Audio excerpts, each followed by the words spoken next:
Yo. On YouTube, if you're on YouTube and you can hear me, I just want you to let me know that you can hear me. If you're on IG, what's up? Just getting today's class set up.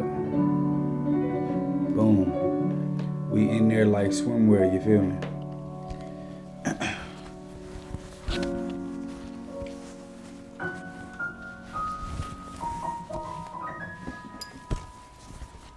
Yeah.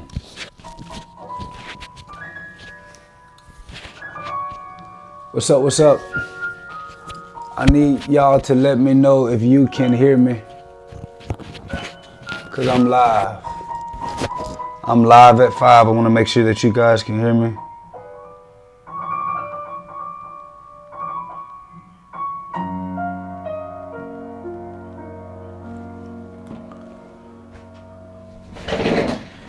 Oh, y'all ready for class today?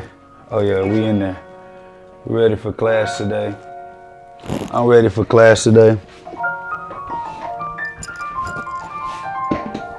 I'm gonna be sitting down a little bit today.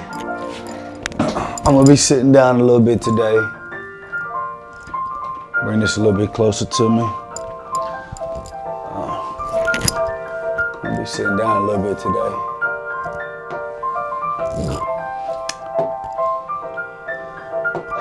Okay, as y'all know, for some of y'all that's been in my 12 months to $1 million business series, if you know that this information or the training has been sublime, it means amazing, can you please put something in the comments to let everybody know that the information you've been getting has been amazing? Can y'all please put in the comments?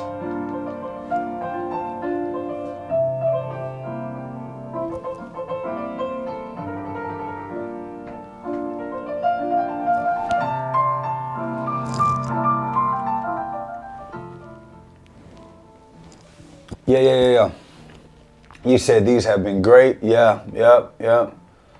Cool. If you're on YouTube, you should be able to see my screen directly on YouTube.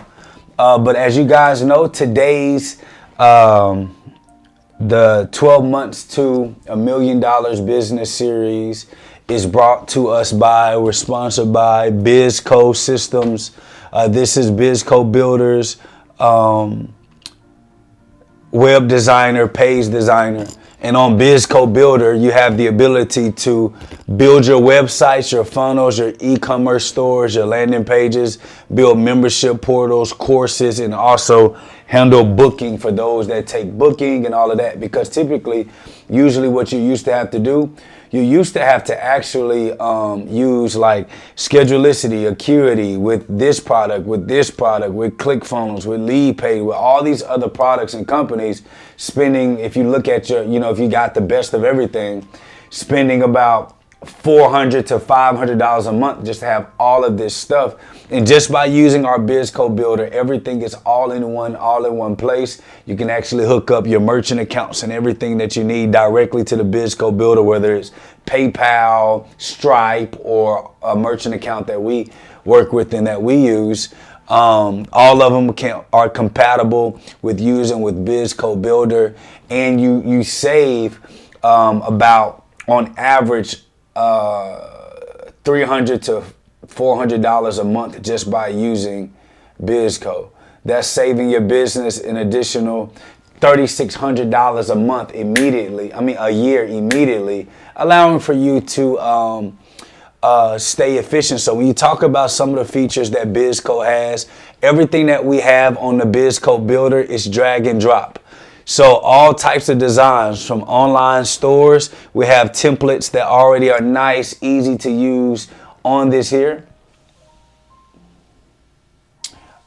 Somebody say, am I single? Absolutely not. I'm not single. Y'all are here for class, not to get picked up, okay? Not single. I'm married, okay? Okay. Married. All right. So, on this here, as you all can see, with the Biz Code Builder, we have drag and drop templates. As you guys can see, this is the e-commerce. You can put your restaurants, your dentistry, and anything that you can pretty much use, you're able to use and see that from the medical industry to a membership site, to all of these things, you're able to drag and drop and build your own websites, from websites here to landing pages where people just come to a landing page. As you guys can see right here where it says website, you can choose art, business, church, consulting, fashion, membership, services, personal, and they all change. If you're in the real estate industry, click this real estate button right here and you got some type of template to work with where they can come and look at property listings, testimonials, properties that are available. They can schedule appointments with you, look at the video tour, some of the properties that you have. And all of these are, you can start with one and then kind of drag and drop. Then we got landing pages. As you guys can see, this landing page where they come to the page for your book, come to the page for just a little drop in. They can come to the page for all of these things, as y'all can see right there.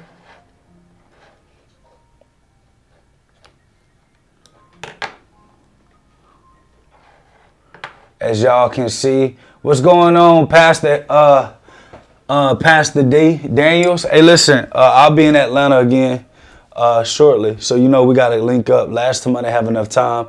And then also, lastly, the funnel: sales, products, lead generation, webinars. If you built your business off doing webinars, boom, you can actually drag and drop and put your webinar templates, everything that you need, all in one. You have a course or an academy. You can click a funnel where they can actually go ahead, learn about your course, and then when they click start learning, it takes them to, you can build your courses and everything on our platform. And then lastly, as you guys can see, memberships and courses. You can sell your courses and your subscriptions using our platform, everything built in one. The beautiful thing about BizCode, as I was telling you, was that one, not only are we the ones who own BizCode Builder and BizCode Systems, but most importantly, you're looking at a tech company that have been in the shoes that you've been in, right? From building traditional business to building online business, to starting from bootstrap, starting with no money at all, no income, starting with working with no income, barely any income, and all those other things. I think it's very important for us to understand that having solutions that are affordable, that will allow for you to do what you got to do. And then also here, as you guys can see, you'll be able to keep track of your all-time subscriptions, your monthly recurring revenue, how many people are counseling, how many are still active. You can build your courses inside of our back office, as you guys can see right there. I think it's important to know that we got everything that you need on there. Okay. Y'all ready for class? If you're ready for class, press the number 2. If you're ready for class, press the number 2.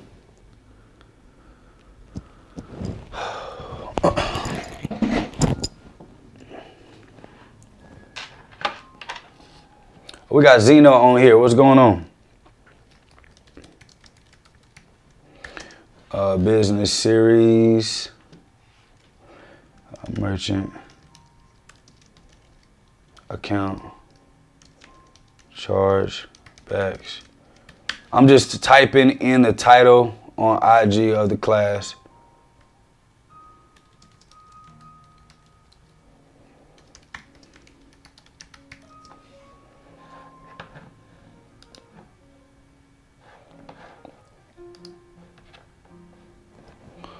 Currently what I'm typing in, I'm going to pin it.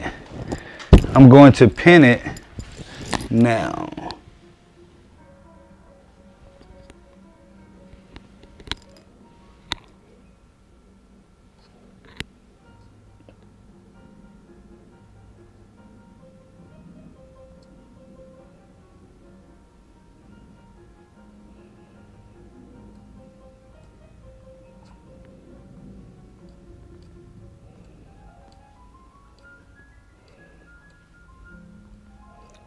Hold on, y'all.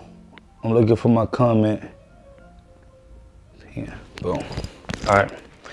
So class is officially in session. My name is Dr. Jake Taylor Jacobs. I'm a business developer.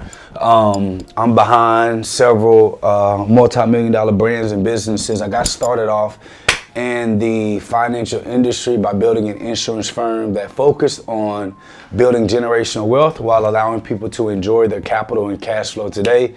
And I'm the creator of the Private Banking Blueprint, which is, I would like to say, a 2.0 modern version of Infinite Banking Systems by Nelson Nash.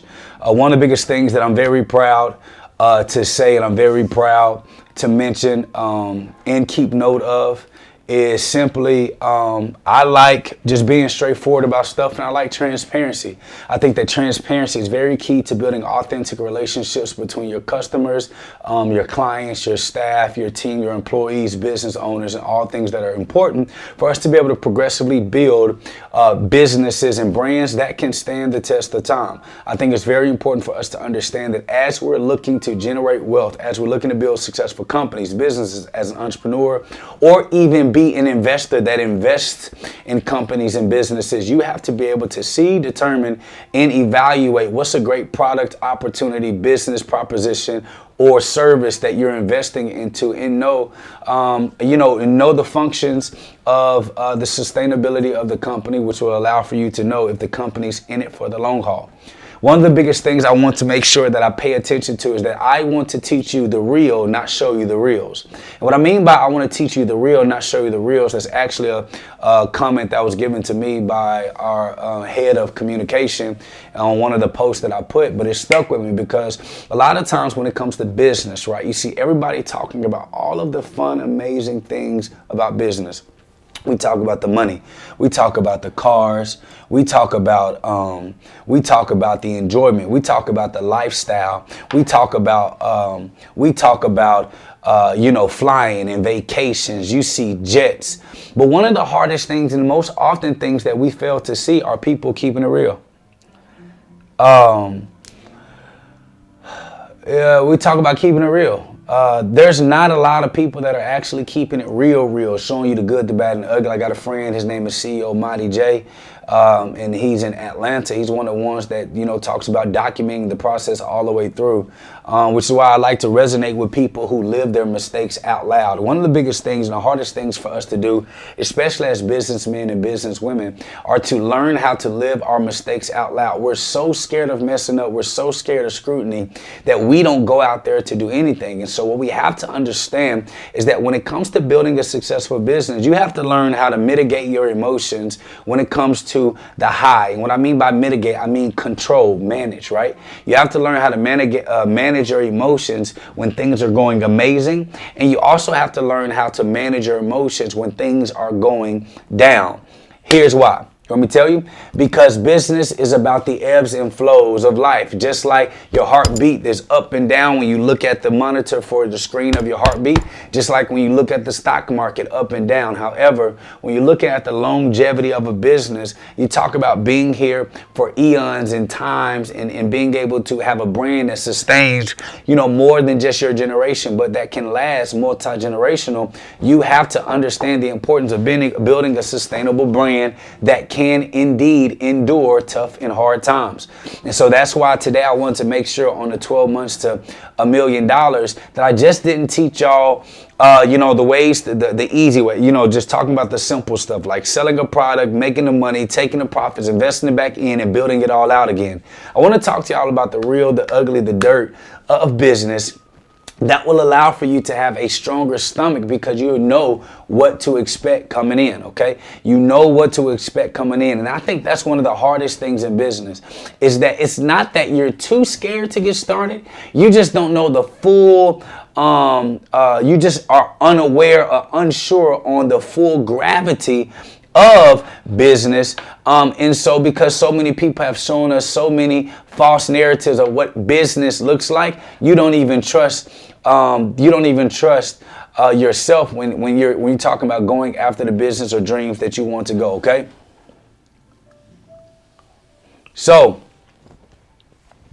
So let's talk about talking about refunds and chargebacks and dealing with disgruntled customers and clients. And so if you're on YouTube, what I want you to do, I want you to look at this. I want you to look at this, customers. And I want you to understand one thing. I want you to understand one thing. If you're on YouTube, you can see my screen directly. I've shared it. If not, you should be able to see what I draw up here on IG. One of the things that we have to understand is that a lot of us get into business, entrepreneurship, and ownership for the thought that you want to be your own boss. But to the truth be told, you wanting to be your own boss is not a true accurate, or it's not a true statement when you talk about getting into business or entrepreneurship. Here's why. Because you will always have a boss, whether you're working at a job, whether you're working in your career, whether you are self-employed, or rather, whether you are building a successful business by yourself as the CEO or as the chairman of the company. Because what I want you to understand is that this one word right here, customers are your boss. Now, what I mean by customers are your boss, I mean by saying this. No, they cannot tell you the direction of your company. No, they cannot tell you what product you should or that you want to bring out. No, but they're a good litmus test, and a litmus test is just like a little testing system that tells you how far something can kind of go or the standard of what something is. But they're a good litmus test to let you know if you're on the right track or if you need to make adjustments, okay? And so when it comes to dealing with customers, understanding that the customers, we talk about using other people's money to grow your business and grow your wealth for your family so that you can be able to provide staffing and opportunities for people in your community. Well, you got to understand, OPM, your businesses cannot thrive off of without having customers. You can get outside investors all you want. You can get outside investors to invest into your business or into your brand. But if you do not get customers to actually purchase from you, no matter how many investors you get to float your company, to be able to get it to grow and to scale, if you do not have customers that actually back that product or service, you are having issues, okay? So one of the biggest things I want you to understand in dealing with customers is also dealing when they are dissatisfied. Okay, one of the biggest things I want us to focus on today is dealing with dissatisfied customers or clients. And the very first thing that you have to do, especially being a company that wants to last a long time, you have to deal with the hard conversations up front. But one of the biggest things with dealing with hard conversations up front with customers that are dissatisfied is getting all of the reports, data, before you talk to your disgruntled or angry or dissatisfied customer. One of the biggest things you have to remember is that they purchased the product or service from you out of one good faith because they believed or because the product was working for them already. And when you delivered another product or another product offer, if they're dissatisfied with that product offer and things of that nature, you have to then what? You have to assess all of the angles of why that customer is dissatisfied and unhappy, get all the evidence that you need, and then come up with a resolution or address the customers that are not happy. Here's why. Because if one person on your team is saying one thing and then another person is communicating another thing, another person is communicating another thing, one is going to make the company or the brand looks like that is chaotic on the inside, but two, is not going to give the customer confidence to know that you're going to find a solution that's going to best fit them and also help your company stay alive, well, and moving forward. We're going to talk about merchant accounts here in a second and how merchant account works, and talk to you about chargebacks and refunds and all those things, okay? But the biggest thing we have to understand is that when you're dealing with your customers, just as you are excited with working with this customer, when things are going well and the money is high and the money is great, you have to be able to deal with the customer when things are not going well. Why? Because the customer can tell you how to make your system better. Your customer will tell you how to make your product, your service, your system better. And can I tell you something? Having a customer that is not happy about your product, your service, or the delivery, or how fast something came out is absolutely important. Here's why. Because they're like a paid critic. right? They have a vested interest in you fixing that problem. They have a vested interest in you solving giving a solution. They have a vested interest in that product or that brand actually working and sustaining itself. Okay, this is what I want you to understand. And so when I'm looking at the customer who is upset, to deny the customer the ability to express why they are upset or not give them an outlet will not allow for your brand or business or structure or model to be able to grow and develop. You got to remember, in entrepreneurship, even if you go to school, right, you get an MBA, you get a PhD in business administration or investing or anything like that, yes, it will be saved, or anything like that. One of the biggest things you got to understand is that there is no true understanding of the knowledge that you have in your head until there's applied experience that you have went through to be able to determine. Every single one of the products that we love and that we use today has dealt with some type of scrutiny and people being upset about the product or service. Why? Because if you give them a place where they can actually give you information and data back, when you come out with better solutions or deny or stop that product from ever being distributed again, you at least know what the people think about the product. You know what they think about the service. You know what they think about the solution that you're providing, and you can have a better understanding about how you can actually position your company, your brand, your product, or whatever for the best ways to win. Okay.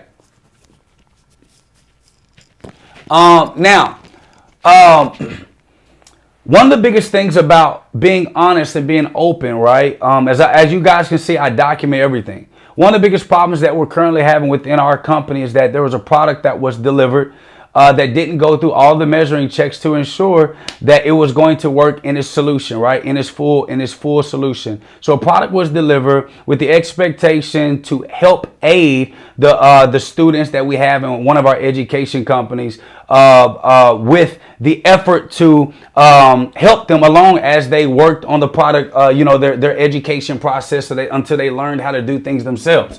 Well, let's look at the problems that's going on, right? When you have a product that did not fulfill its obligation, or you have a product that did not do what it was supposed to do, there's a couple of things that you must do as an owner of a brand. Whether you drop the product or not, whether the product went through its proper due diligence, you as the owner or you as the person that's in sole responsibility of that business, the very first thing you have to do, you have to take accountability.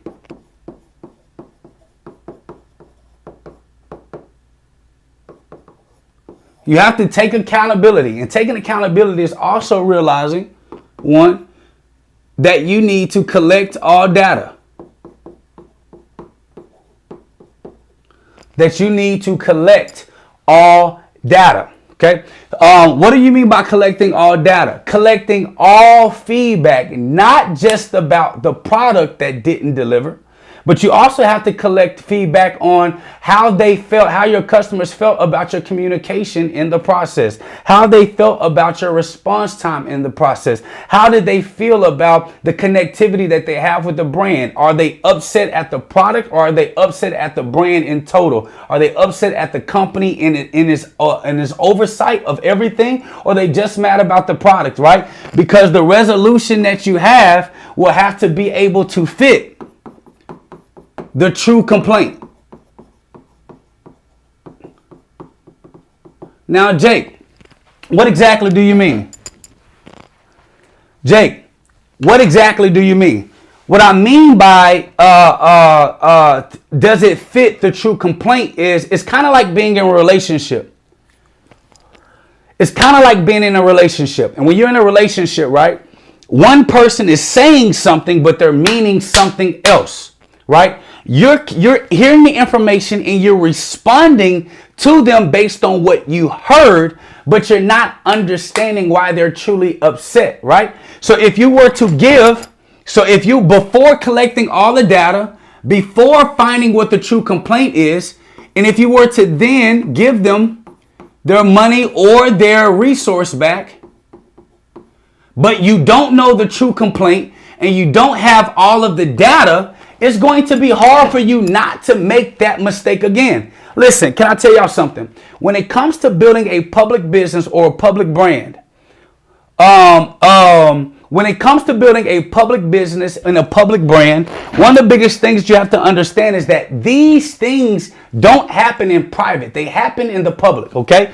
And this is one of the biggest problems that in my company, one of my companies right now, that we're dealing with. This is a big issue that we're dealing with. And I'm publicly, like we publicly come out here and we talk to y'all about training and business and all of that. I also want to publicly address what one of our companies, not all of them, but just one of our companies are dealing with at this moment. And as the CEO or the person behind the machine, it's important for me to collect all of this data so that I can, when I do address or when I do deal with the issue or matter at hand, I can ensure that we never lose the trust of the customers, that we don't put ourselves in the same position, because it's about trial and error. So as I'm collecting all of this, as I'm listening to the true complaints, as my ear is to the ground and I'm listening to the grumbles and the aches and pains of our consumers that have trusted in one of our brands, it's important for me to hear this information so that when I deliver the money or the resource back to them, I can ensure that as a brand, we have learned from our mistakes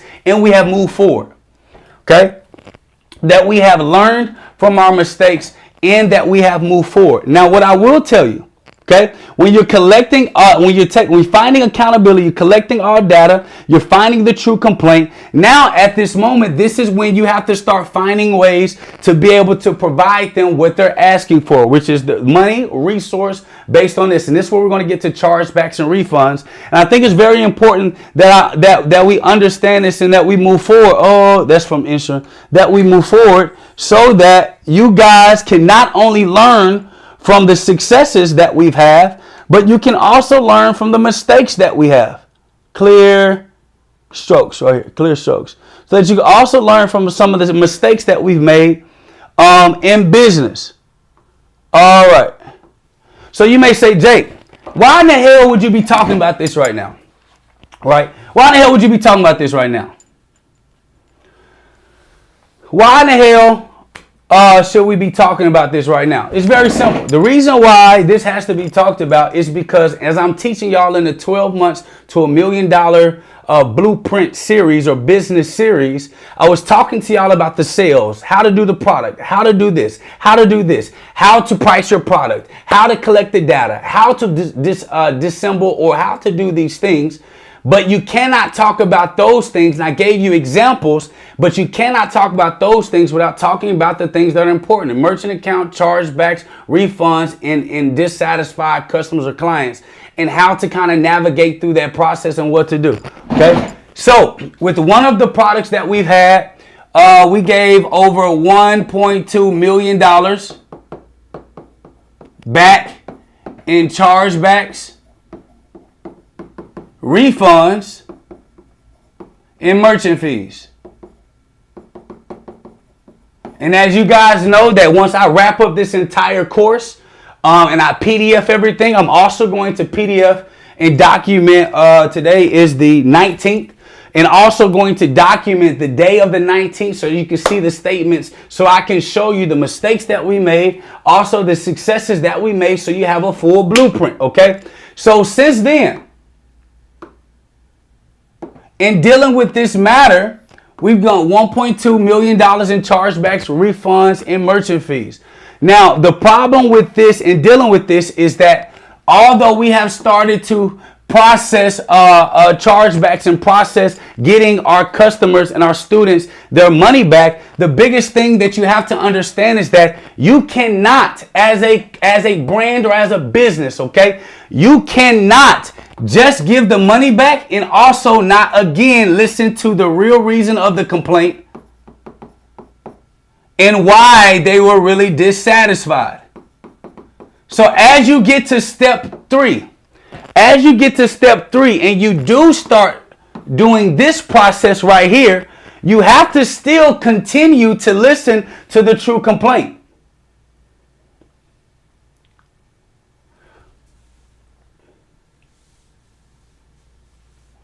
You have to still collect data. right? You have to still collect all of the data. You have to still listen to the true complaint as you begin to distribute back what they're saying that they want. Why is this important? Again, because in business, so that you don't repeat the same mistakes. So that you don't repeat the same mistakes. It's very important. Very important. So that you don't complete the same mistakes.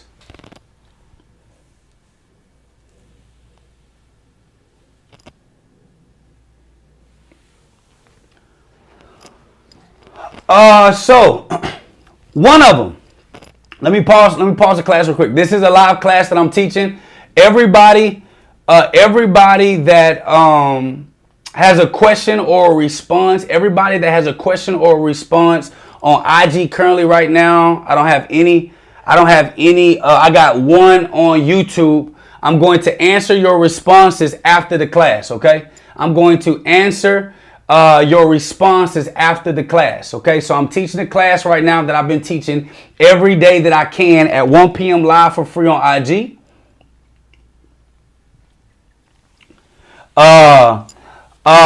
So I'm gonna address some of those questions here, and then also on top of that, for those that are in that customer space, one of the brands that we have that are upset and angry, me and Ben are actually doing a live with y'all Tuesday, and Jake and LaRonda have set that up. Okay, so back to the class. Back to the class. Okay. All right. So now dealing with that, right? Again, why? Because in business, right? It is our job to provide a solution. It is your job to provide a service to people whereabout which they feel like they need, and you know that you can deliver. Listen, when you deliver a product, okay? You have to know that you're going to deliver, because whatever you say about the product, if it does not deliver, remember, because your customers are not just purchasing the product. Your customers are not just purchasing the product based on just the product alone. They also are purchasing the product based on your brand's reputation, the revenue that comes with it, in the description of what describes what they are receiving. Okay, in the description that they're going to describe what they are receiving. Okay, that's why I think it's very, very, very, very important. Okay, so as you are doing this, you may have a solid product, right? Let's say solid product. You may have a solid product. You may have a solid product, okay? But if the description of the product is not in full what they're going to receive, this can cause strife. This can cause strife in a relationship that you're trying to build with a lifelong customer or client, right? It's reciprocity. As I give back. This is the thing that we got to understand, okay? Y'all got this, right? So, y'all ready? So, when it comes to that, Ken, leave that alone. They got a right to be upset, and they can be. This is what class is. It evokes emotion, and we teach and we learn through what we go through, okay? You can't talk about the good and not deal with the bad. Got to take it with your chin up. That's business. All right, take it with your chin. So, when you're talking about a solid product, in the description of the product, and you see the relationship that you're trying to build with the consumer, you see the relationship that you're trying to build with the consumer, you also have to understand this, ladies and gentlemen. You got to understand this. That, say for an example, you sold a product. right? And the product did what you thought in your mind it would do, but there are things inside the description that it also says that it would do that it has not done. So when the customer is upset and they want their money back, it's a lot of times it has nothing to do with what the product did or did not do. It has a lot to do with what the description said it would do and it did not do. So when that happens and the customer asks for money back or they go through their bank for a chargeback, you cannot just give them their money back and not get the reason for the true complaint in the collected data. Why? Because if you do not get that information, what's going to stop you from making the same mistake? What's going to stop you from making the same mistake? Nothing at all will stop you from making the same mistake if you do not properly go and collect. Oh, Lord. Hold on. What happened now? I just did a little. Okay, boom. If you do not properly go and collect the information and data. Why, Jake, why are you sitting and you talking about this? Because y'all know that when we've been talking about this 12 months to $1 million business series that I've been teaching on Instagram and YouTube, one of the biggest things that you have to understand is that when you talk about this accountability and about collecting data and finding the true complaint, this is also how you create new products. This is also how you create new products. Jake, what do you mean how you create new products? I'll help you understand. What do you need in order to create a fire product? You have to what? You have to collect data. You have to, hold on. Bam. Wait, bam. You have to what? You have to, y'all know what I taught in this class. You have to collect data. Why? Because you cannot just drop a product without knowing what your customers want. That's when you begin to lose money. When you drop products that you don't know your customer wants or needs. That's when you lose money. So you got to collect the data. Wait, Jake. So you got to collect data the same way you got to own up to mistakes that you may have made in your product that you offer to the public? Yes. Why? Because business is nothing but science. Y'all, having a successful business is nothing but putting your science, testing your products. What works, what doesn't work? Shit, that blew up. Okay, that blew up. How can I resolve or fix this issue? How can we move forward? And how can we not make the same mistake again? Remember when we started this class, I told you that you had to learn how to balance and manage the highs and the lows. Because how you manage the highs and how you manage the lows will determine the longevity of your business. How you handle the highs and also how you handle the lows will tell you straightforward how long your business will survive. But if you're not in the game of entrepreneurship just to get the bag, put some handles on there, but you're in it to truly provide a solution to the public, when you're trying to be a solutionist,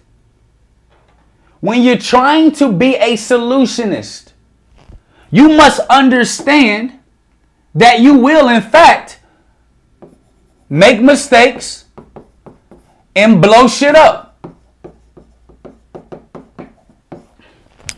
But it's how you handle the mistakes and when shit is blown up that will allow for you to be in a position to collect data, find the true complaints, so that when I collect the data, I find the true complaints. What's this? I find the problem.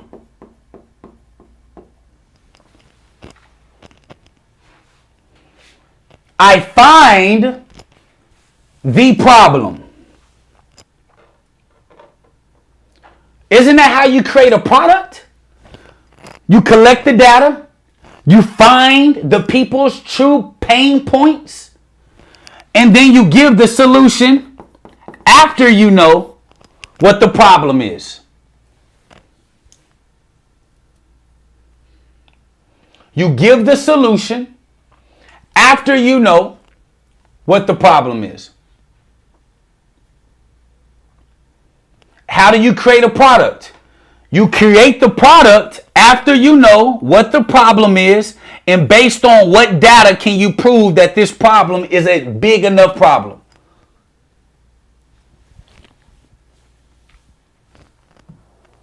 That's how you create winning brands and winning solutions and winning products. Okay?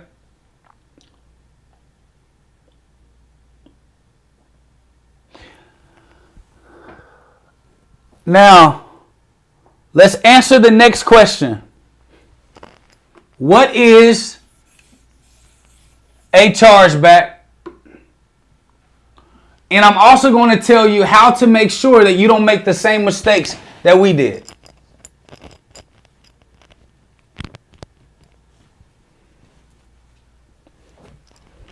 Y'all ready?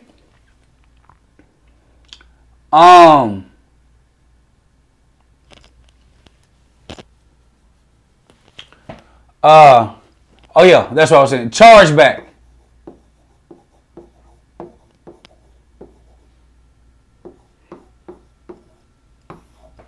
What is a chargeback? I feel like this is stuff that you don't learn in business.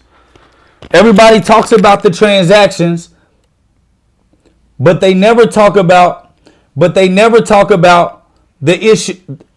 The hard parts of business is when people want their money back, when they're dissatisfied, when they're upset.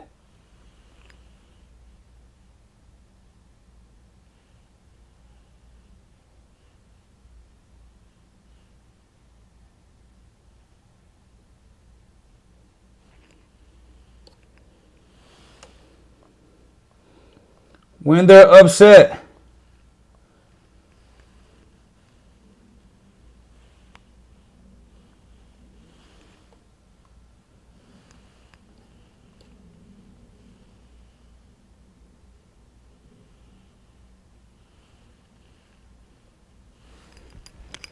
All right, so a chargeback is when your customer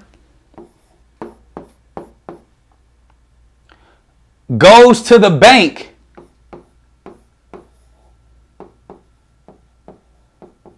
and requests their money back for a transaction. A chargeback is when a customer goes to the bank to request their money back from a transaction.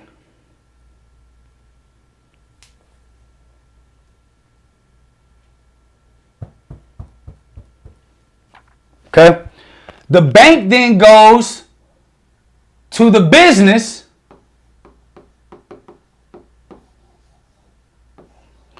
and asks them WTF.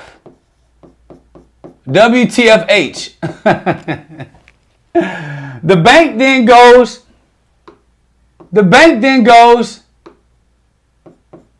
to the business and say, what the F happened? That's what the bank does. Goes to the business and say, what the F happened? Okay. Now, this is where the chargebacks can be defended. They can be reversed, or they can be let through. Okay. So let me also say this. This is what I want to tell y'all. Let me also say this. That in business, not with the particular case that I'm talking about with one of my brands, but in business, there are customers that be doing trifling shit. They will purchase your product.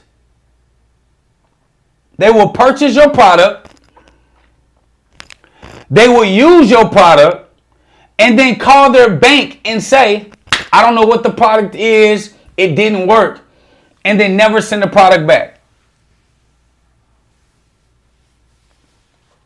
There are some customers that take a electronic product, use the product, and then call the company back and say, I don't want to use it no more. But they really got what they wanted out of it. Okay? There are other customers who just scammers. They'll buy your product, let's say a course. They'll go through your course in a day or two. When they go through your course in a day or two, then they'll go and extract the information and then give it back to you and say that it's not what they thought that it was. That's what happens. So the person is not going directly to the business, but they say, man, I'm about to go to the bank. Ask the bank for my money back. He said, especially with OnlyFans. Man, and then the bank gives them the money back. And a lot of times what happens, customers think that just because the bank gave them the money back, that they were in the right. Some banks wait until the chargeback has settled. Some banks wait until the chargeback was disputed. And some banks up front give it to you. They deal with the business on the back end. And if the business provides enough information, they'll go and draft the money back out the customer's account because it was proven.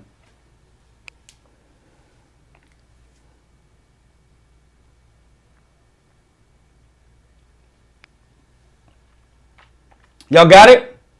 So the bank goes to the business and say, man, what the fuck, what the F happened? What the F happened? The business has a couple of things.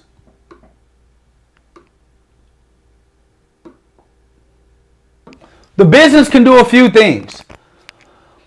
Let's just say if you run a company where the majority of your products are electronic.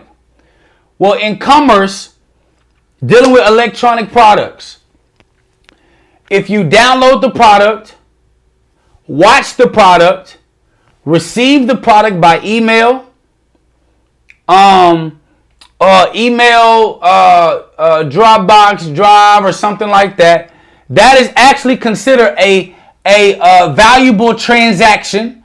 And if the business can support that and prove that, the bank would then go back and retract the money from the customer. Okay?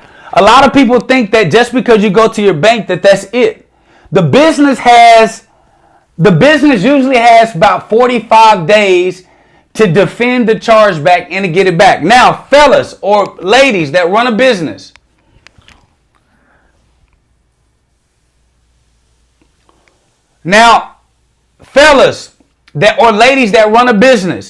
just because you may have received the chargeback, and your merchant processor will talk about that at the end, and the merchant processor just pulls the money out your account as an ACH, you can still defend the chargeback if you have your proof. Okay? So one of the things that people don't understand, which is why going into the online space and offering digital products is very key and clear, is because the moment that they download or you see them, like when you're using like course similar, you create a course, right? You can actually look at how long somebody went through your course and use that as data to prove that they used the product, right? Because when you're offering the product or whatever, right? Just if you're looking at it from a transactional stage, right? The transaction of the product says, if I sold you the product and you used it, that's the transaction of the business. Well, then that piece right there, you kind of trail and you kind of have, you're stepping on like, you're stepping in a pool of stuff that you may want to not really navigate too much or too tough on it. Because although you may win with the bank, you may forever lose the trust of the customer. Now, let me just say this and be quite frank.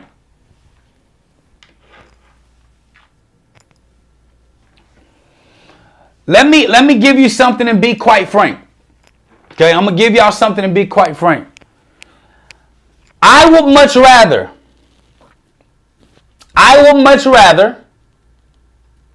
if I know that it was a product that didn't deliver, and although I may be able to prove the transaction happened, the download was received, and be able to prove that they agreed to the terms and conditions or agreed to something, right?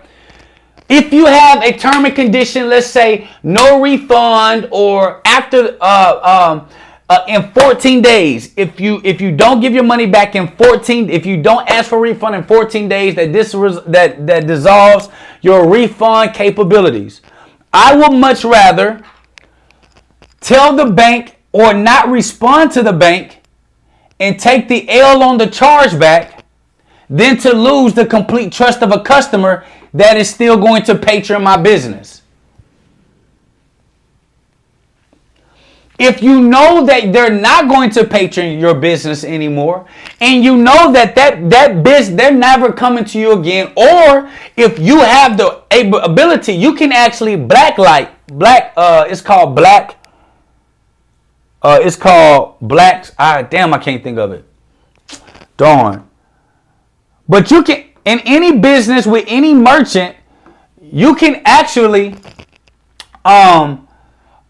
save a client's information and not allow for them to ever purchase from you again. You may say, Jake, how can you put yourself to where you not allow that customer to purchase from you again? You can save the last 4 of the debit card or credit card. You can save their information as a customer, and you can actually put in a merchant account not to allow anybody to purchase from you. Because one of the things that you have to understand, especially blacklisted. Yeah, thank you. It's called blacklisted. One of the things that you have to understand, especially when it comes to selling products online, is very simple. Every product has an IP account or IP address. And every IP address is pinged to the online merchant service. Every IP address is pinged to the online merchant service. Okay? So what happens with it being pinged is that if somebody was purchasing a product from you, and you said that only one of you from this house can purchase this product with this discount. If you you can literally look at the geographics of your customers. You can actually track IP addresses to be able to determine if there's fraudulent activity happening in a house or at a business or at some facility or establishment that you may think there are it's called black lighting, not blacklisted, but this is called like gaslighting you or trying to get over on you. And you can actually track all that and report that to the bank, and also report that to the police to defend or protect you. Okay? Got it?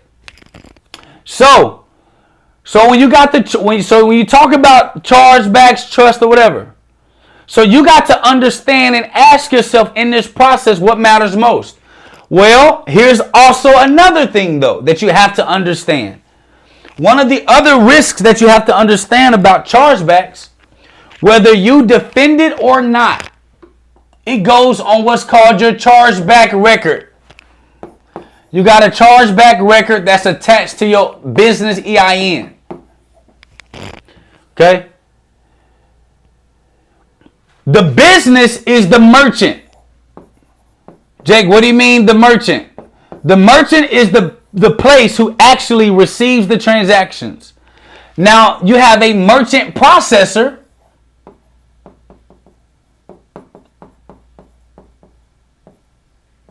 who processes what the merchant receives. And then you have a merchant bank.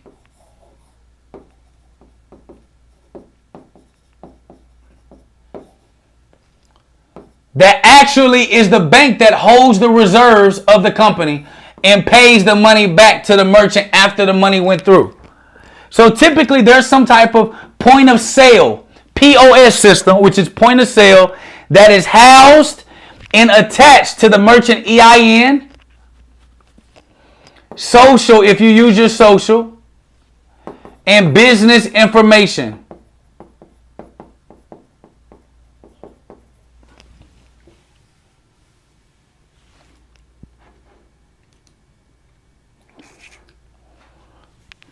Are y'all following me? Press the number 1 if y'all are following me. Press the number 1 if y'all are following me. I want to make sure that we're all on the same page.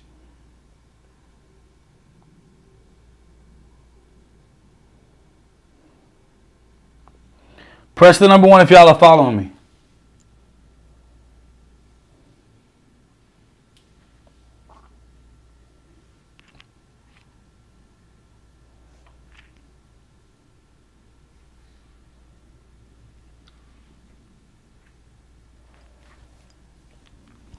Awesome. All right, so when I'm dealing with the POS system, the merchant bank is who actually pays back the POS, right? Okay. Now, remember I told you that when the customer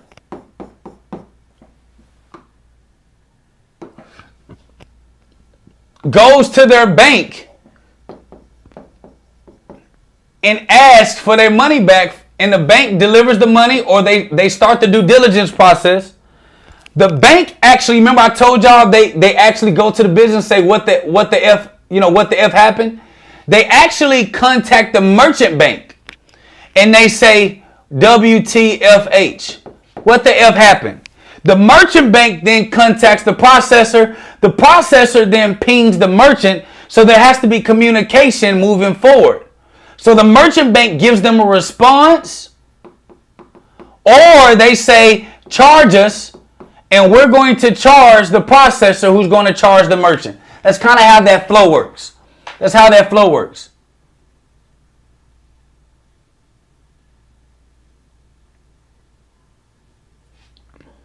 That's how the flow works, okay? Let me make it big for my Instagram folk. Make sure y'all can see it. So the customer says, I want my money back. The bank says, okay, we'll give you the money back or we'll start the process. The bank says, man, WTF, H. What the F happened, man? The merchant accounts has a response. If they don't, they get communication from the business, which is the merchant.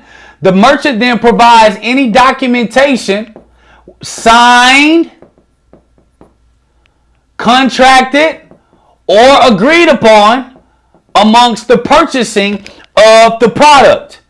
Based on that, the merchant will either give the information or say, man, you know what? Go ahead and process it. We'll deal with that on this chin. Now, here's the problem with dealing with chargebacks, though. When you're dealing with a chargeback, if you get too many, the merchant bank will cut off all relationship with you. The merchant bank will cut off all relationship with you. And typically what they will do, they will hold money in a reserve. Have any of you ever dealt with a merchant, Stripe, Zelle, PayPal, or anything like that, where you are actually processing a lot of money, and then all of a sudden they held your money in a reserve? Have y'all ever been a part of that? I have. So currently, when the risk is high for the merchant bank dealing with the merchant, when the risk is high, they hold the money you were supposed to get. When the risk is high, they hold the money that you were supposed to get, no matter how good of a relationship you got, no matter if you're talking directly with a merchant. See, like PayPal. PayPal is a merchant processor. PayPal is this right here in the middle. PayPal is this.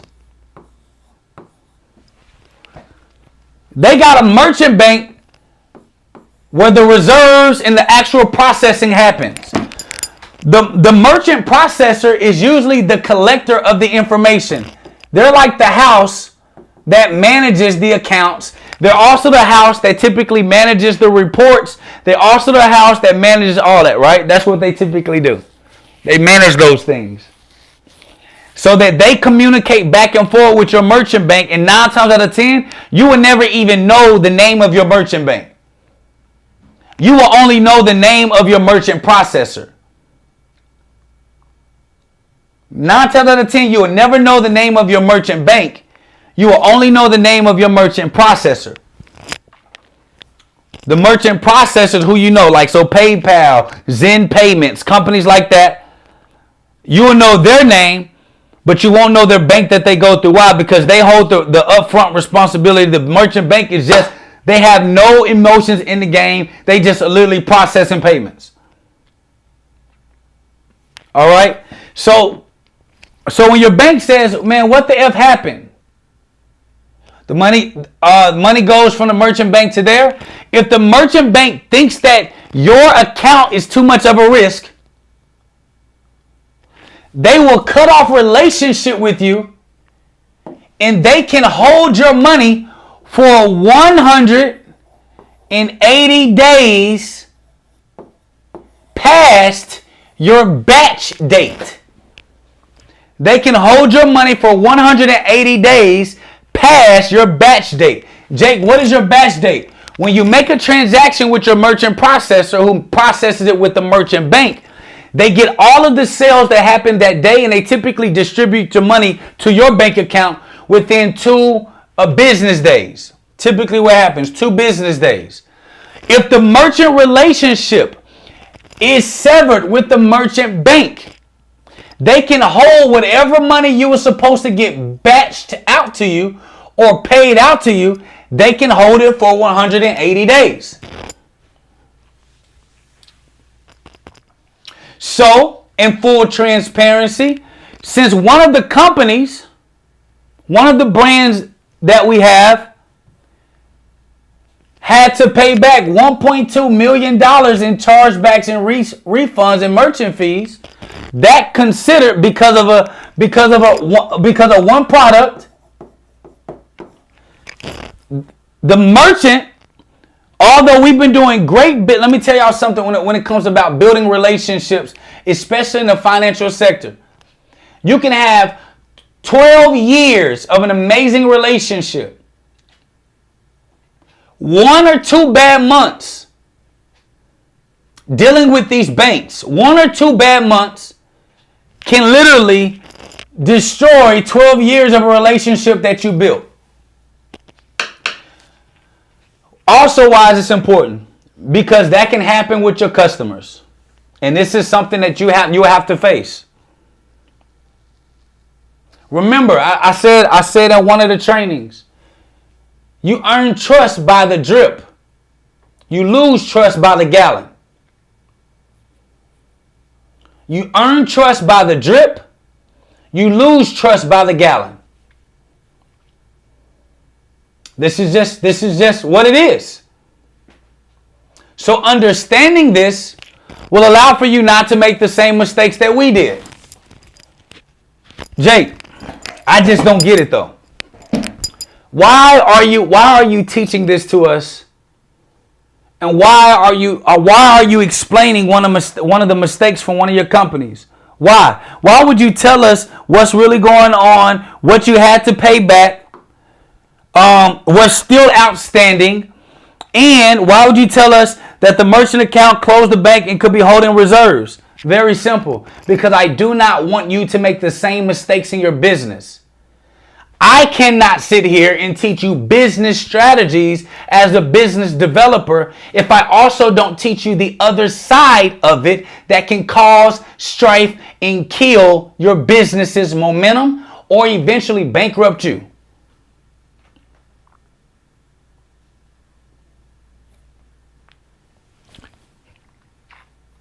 This is just what it is.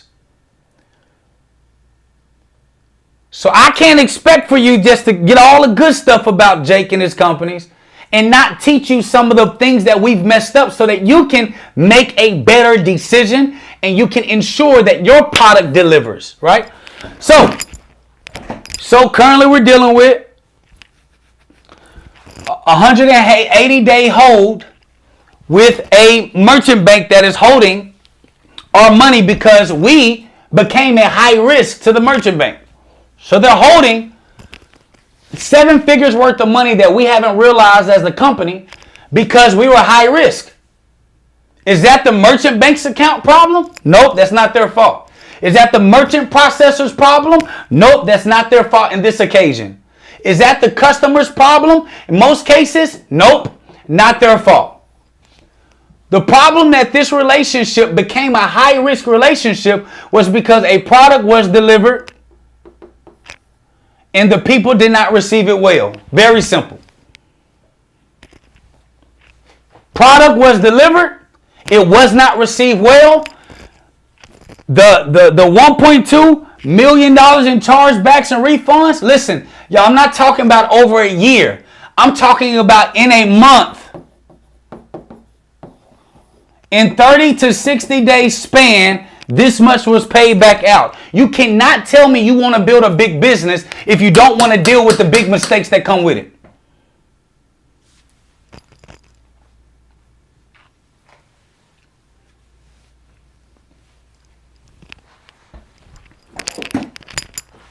Got to deal with it. You got to deal with that. You got to deal with the mistakes that you made and deal with it head on. Got to deal with it. Can't talk about the good and then also not deal with the mistakes that you made. Head on.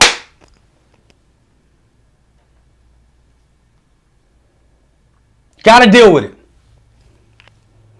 So in our situation, anybody with that product that went through their bank and asked for a chargeback, we have not fought it at all.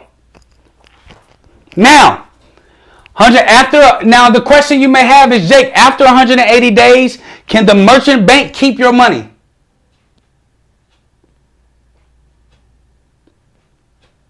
Oh, hey, LaRonda, that's LaRonda. All right, so now, can the merchant keep your money after 180 days? Can the merchant keep your money after 180 days? The answer is legally no.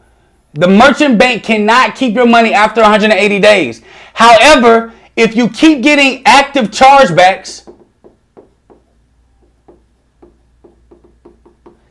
technically, they can just reset your batch date and reset the 180-day hold.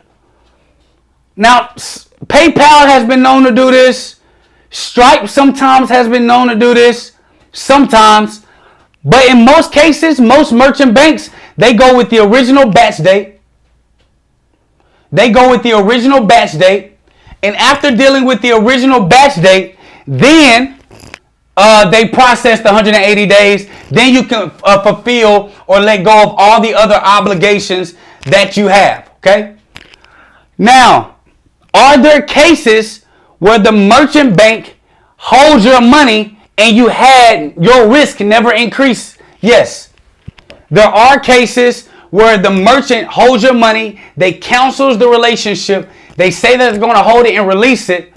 When you know that you didn't offer any higher risks, your refunds or chargebacks did not spike, they've been the same, and they just canceled that relationship. Now they're going to hold your money. Then you can get your lawyer involved and offer a demand letter from your lawyer to get them to release the reserve. And you have to be able to prove that your business was not high risk. And then typically they'll release your money within 7 business days. That's what happened with us with Stripe.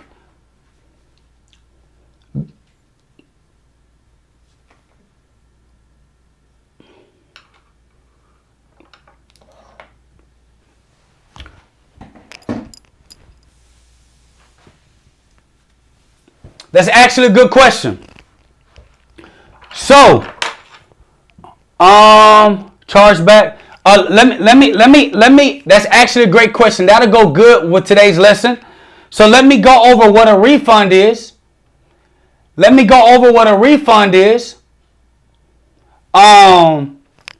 And then I'm going to answer that question. That's a great question to go with today's lesson. Remember, if you just now chiming in, this is a part of my series, 12 Months to $1 Million Business Series. I think this is like the 8th lesson that I've taught, 8th or 9th lesson that I've taught. And today we're dealing with a hard conversation, which is chargebacks and refunds. And as I do with all of the business endeavors that I have, I use my examples. I also use the examples of the negative things that happen in my businesses that can bring light to help people not make the same mistake. All right. So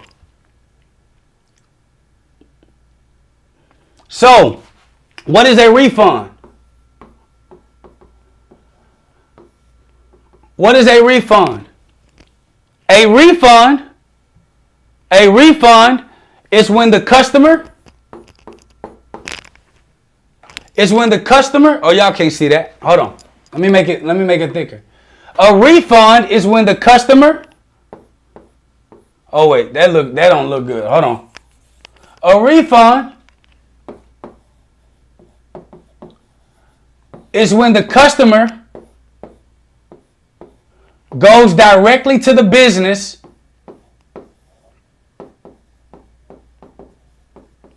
and they say, I'm dissatisfied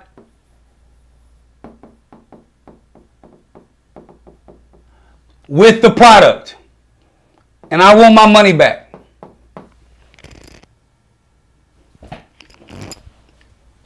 In our businesses, we have been known to do this. It's the easiest way to not have to deal with the meta banks. It's the easiest way to not lose an account. It's the easiest way to mitigate your risks. It's the easiest way to do that. However, when you give an enormous amount of chargebacks back, the merchant account is going to hit you with what the F happened. And you may lose the account if they think that it's you were like cleaning money. But if you can prove that customers were just not happy, that's fine. So refund is when the customer goes directly to the business and the business just gives the money back. Now, in this occasion, there's a couple of things that matter when you offer this. Every company has whatever their description is on what their refund policy is. It's typically in the terms and agreements, right? In most businesses, they are black and white and they go with this product. Most businesses are black and white and they just refer to the terms and conditions. And then that's how they say, no, you don't get that back. We're not giving that to you because of the terms and conditions. Now, there are some occasions where as a business, if you're trying to build and create credibility, if you're trying to build and create credibility, hold on. LaRonda, this is a class. This is a class I've been teaching. I said that I will address those questions that y'all may have that's pertaining to this class and how that works and how it functions. I'll address that. But those of you who are MBWO and you're talking about a specific product, I'm going to talk to you live on Tuesday. And if you all want to see if it's a class, just go to my IG business series and look at $1 Million Business Series. You're going to see that this isn't, I'm on my 8th class lesson. This is a class. I'm teaching a class from real life experiences. Okay, so if that were the case, companies would do that. But if you're trying to build credibility on your brand and your business, sometimes you have to cancel this to keep the relationship symbiotic.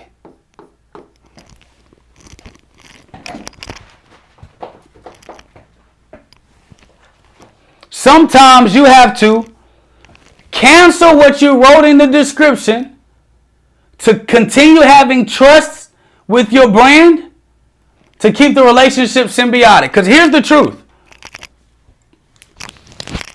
Because here's the truth. The truth is this. The truth is this. If you can cancel this and save the relationship, remember, if we go back, let's go back. Remember, if we go back to looking at the mistakes of your product that you disseminated, remember, the first thing you got to do is collect all data.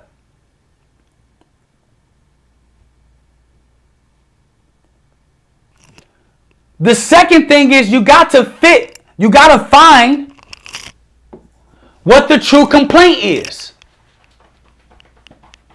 The third thing you got to do is provide the resource. The resource of what they're asking for, which takes me back to here. If giving them their solution and they feel like you collected all the data, they feel like you're honest and genuine listening to their true complaint, and you can provide them the solution of what they're actually asking for, you may actually save the relationship long term. You may save the relationship long term that can actually add more value to your brand.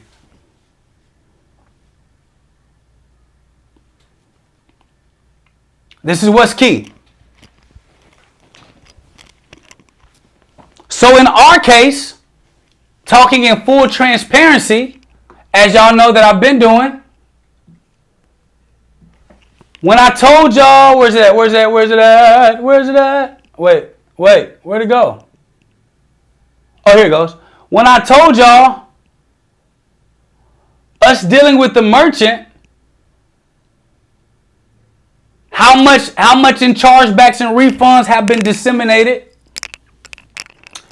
and we lost the account with one of the merchant banks. They're holding reserve for a little bit. But in this case, no matter what your terms and agreement says, if you got enough people who are disgruntled and dissatisfied, sometimes you got to cancel the terms of agreements so that you can keep this going. Because remember,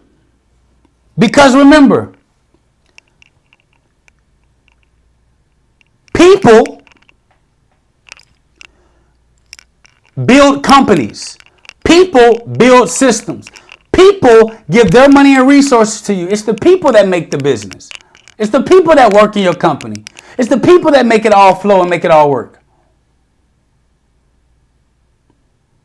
It's the people that makes it happen. So you got to find a mitigation. So one of the sisters that's watching the class, she said, Jay, so why when it comes to a refund, why won't the company just offer the money back if they're dissatisfied? There are several reasons why companies may not offer the refund immediately when people are dissatisfied. Because if you can't collect the data and find the true complaint, that won't stop you from making the same mistakes. So in one of our mistakes, when allowing your product to be sold and sent out, was that as a company, we didn't go through the proper due diligence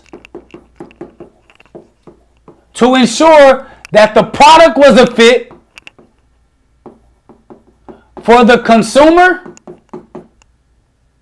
and that the consumer was a fit for the product. Very simple. Because if the product works with a specific type of consumer, the product needs to only be sold to a specific type of consumer. But when you sell a product and don't know the specific type of consumer and you sell to everybody, it can cause strife and ultimately end up having you losing on the relationship end. Very, very, very critical and important. So a lot of times businesses don't give refunds immediately. It's because if they don't have, if the managing business that oversees the brands or the head of the company or whoever is managing this part of business, if they don't have enough of the data or enough of the complaint, if they just see a lot of money just leaving the company and don't have data or understand what's going on, it can cause confusion in the company and have them continue to make the same mistakes. The second thing, when it comes to why businesses may not give a refund immediately and they may say just go through your bank, is because of this.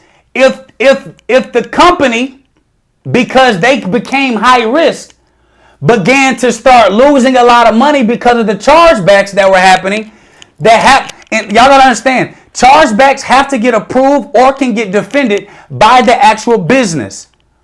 If the business doesn't want to defend it, that's when a chargeback goes through.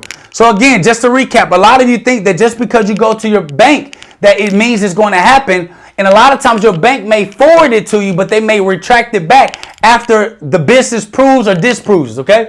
So in this occasion, we didn't defend any chargebacks that came through. Haven't defended them. And so in our case, the reason why we would say, or a company would say, go to the bank, go through your bank to get go through your bank to get your refund, is because if the merchant bank is holding the reserve from the money that was supposed to be dispatched to the company, and they're holding it because you're a high risk, when you go through your bank, that merchant bank will pull from the money that you haven't realized. If not, and if the account was still open, the merchant account will actually start taking money ACH out of your business account, even if they still are holding your money. This is why it's very important that you got to understand the merchant game. You have to understand the merchant game, and you have to have a good relationship with your merchant. Because if you got a good relationship with your merchant processor, they can speak on behalf of you to tell the merchant bank to allow your reserve to pay the chargebacks. Now, why is that important? It's important because if the merchant bank is holding the cash or capital, if the merchant bank is holding the capital for a specific transaction, business, brand, or service, and they discontinue the relationship, the merchant still has the revenue that hasn't been realized by the company. Risk went up, it canceled. Now, this is what I want to tell y'all. Do not let it get that bad.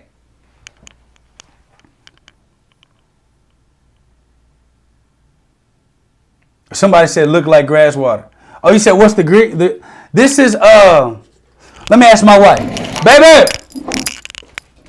Bunny, what's this called? What is that? The green juice? Oh, it was kale and Apple? green apple. This is kale and green apple. Kale and green apple. Kale and green apple. Good. All right. So, what you do not want to ever be in this position. My bad, son. Oh, you think he was trolling? Oh, my bad.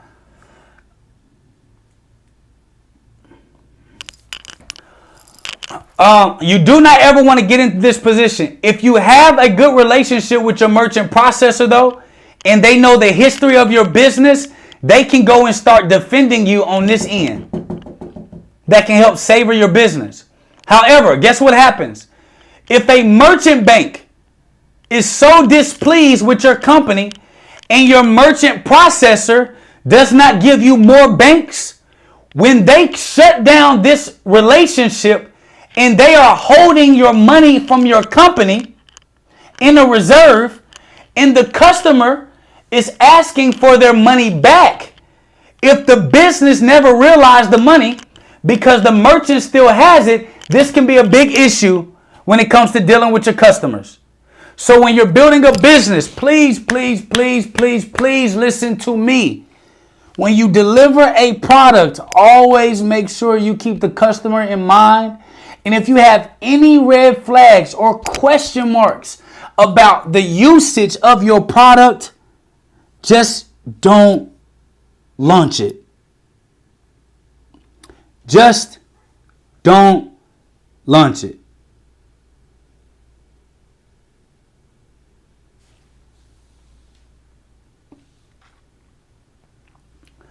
Just don't launch it. It'll save you the headache, y'all. It'll save you the headache. It'll save you the headache and it'll make sure that you go through the proper due diligence to delivering the product. Because once you lose this merchant bank, they sever that relationship and they hold your money. There's literally nothing you can do until they release your funds. Nothing you can do.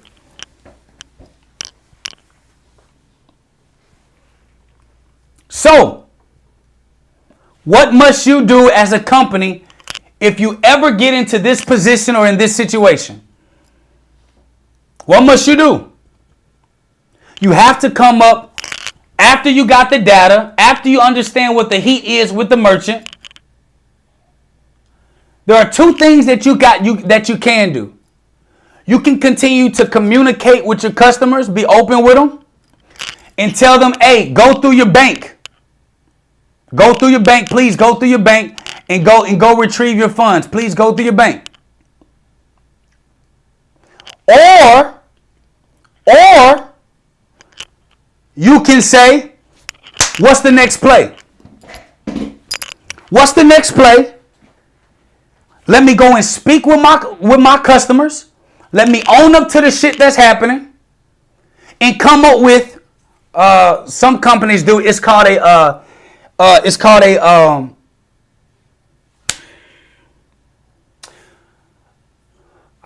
teaching, so okay, I'm teaching y'all, but this is something that it's called a refund schedule.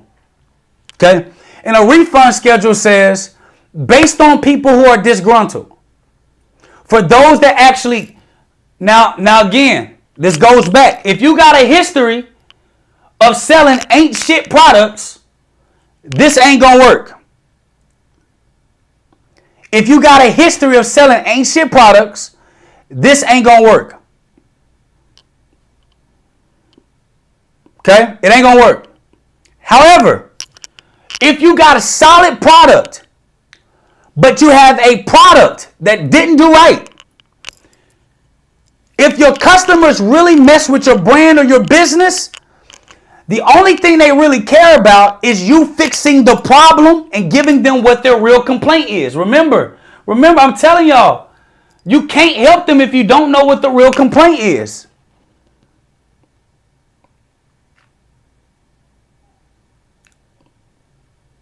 Okay? So once I know what the real problem is, I see it's called a refund schedule. And the refund schedule works just like this. There's a communication. Oh yeah, come on, LaRonda is love game. You know I ain't never. Listen, I handle issues straightforward. It's called a refund schedule. Okay, she and I be texting, and she's over here. I don't know if she trolling, messing with me or what. But anyway, so so a refund schedule works like this. You say,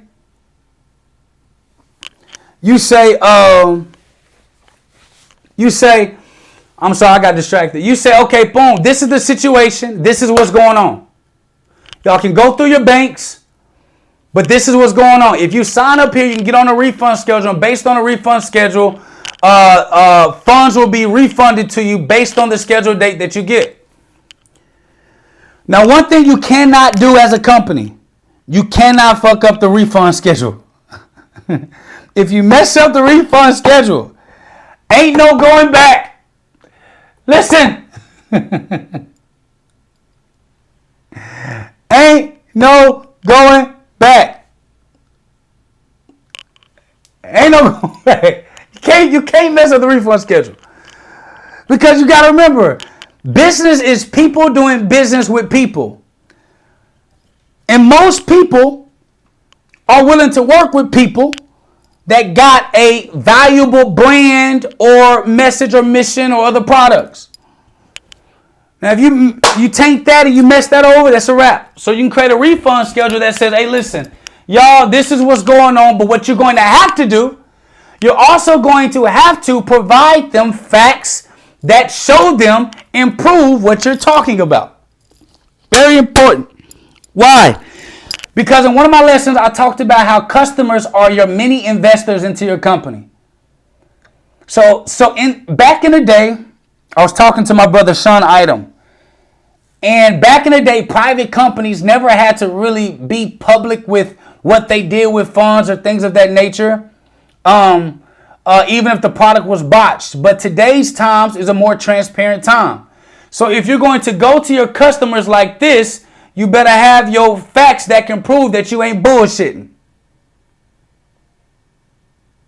Got it? Got it. So when you do that, you open up the communication. The next thing you got to do is, hold on.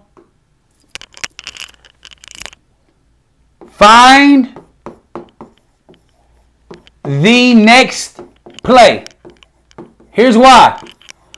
Because once you give a refund schedule, you have to stick with it. So don't promise things that you can't cash. So if I create a refund schedule and you got to stick with it, you got to find the play, and then you start running business as is. What you got to do during this time, you cannot take profit during this time that you have a refund schedule. The only thing you should be taking out is the cost of business and the cost of goods.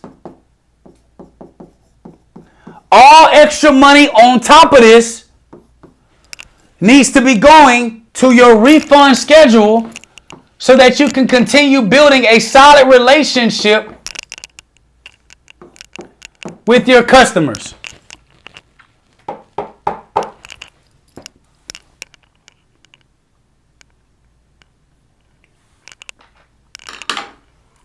This is what it is.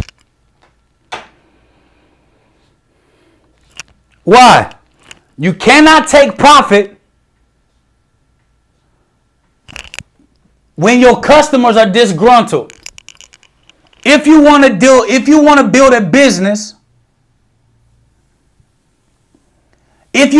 a business, based on a solid brand. Now here's a small fact.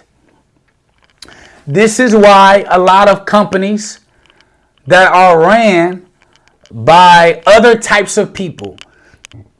I won't contribute that to like colorism, but when I say other types of people, I mean they're just in it for the transaction, no real servitude for people. When you understand it like that, this is why a lot of them don't put their faces in their names on companies.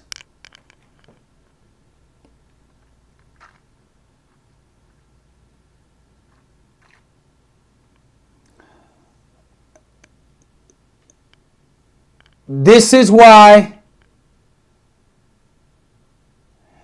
they don't put their names or faces on the company. It's because they had an intention not to deliver. But when somebody puts their face on a company, you all that are running your businesses, that's a face you can't just cut off and move somewhere unless you just completely just do what they be doing, them face transplants when you put a whole new face on. You can't hide your face. So when you build a personality branded business, it's a lot harder to escape accountability. Okay? So being that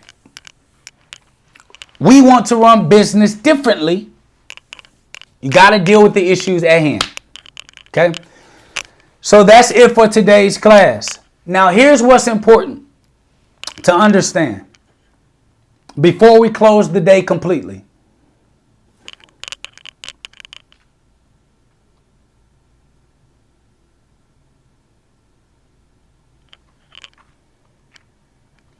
Here's what we understand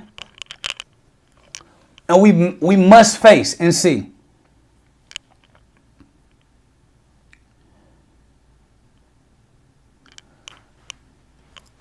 We look online, we see on social media, you even look up to businessmen and women through books that you've read or people that have talked about or video that you've seen. Okay? And we look at them in awe because they only show us the reels, the highlight reels. But they never show you the realness that happens inside of the business. Whether it's working in your favor or it is not. Anybody that's running a business, you as the entrepreneur and the owner and the brand controller, you're going to make mistakes. That is not the issue. Humans know mistakes happen. But what we have to understand is that now you got to see and ask yourself how you're going to handle the mistake as you see it. How are you going to handle the mistake as you see it? Because that will determine how long your name and brand stays active and successful in business. Okay? So like I always said, I document everything and I'm the receipt king. The reason why I say I'm the receipt king, I like receipts, is because I am going to show you the good, the bad, and the ugly of business so that you can make the best choice for you and your family based on what you want to handle.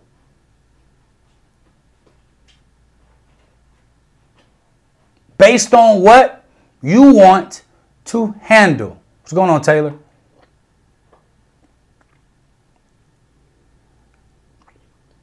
Entrepreneurship is not for the weak.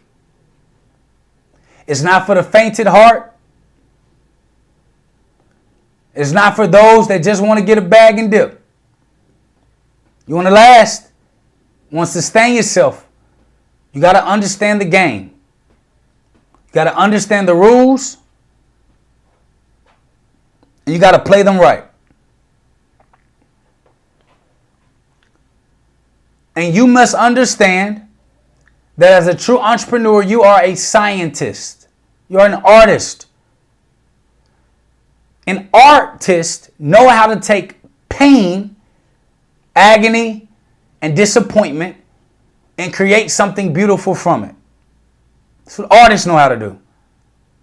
But you can't run from it. You cannot hide from it. You have to deal with it as you should. Straightforward, head up, full communication, and integrity. That's what you have to do. You got to. And here at ABS, we build companies that last. And that means we deal with everything that we got to deal with, every brand that we're behind. Every business that we build, we deal with all things straightforward and heads up. We collect the data. We find the real complaint, the real issue. Then we resolve the problem. Okay? This is your cousin, Dr. J. And I love you. And there's absolutely nothing you can do about it. Hope today you got some value from this lesson. Hope you guys got to experience and see some of the mistakes that I've made. And tomorrow,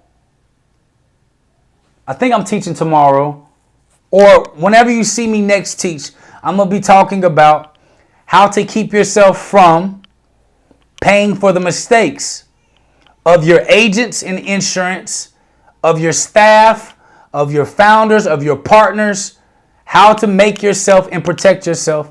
And a lot of it has a lot to do with insurance. Not life insurance, but protection insurance for things that you cannot control. Listen, I love you. And I'll see you on the next class. Peace.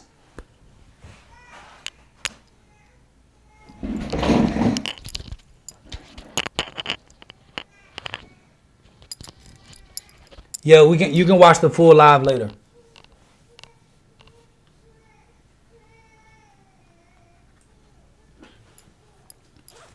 All right.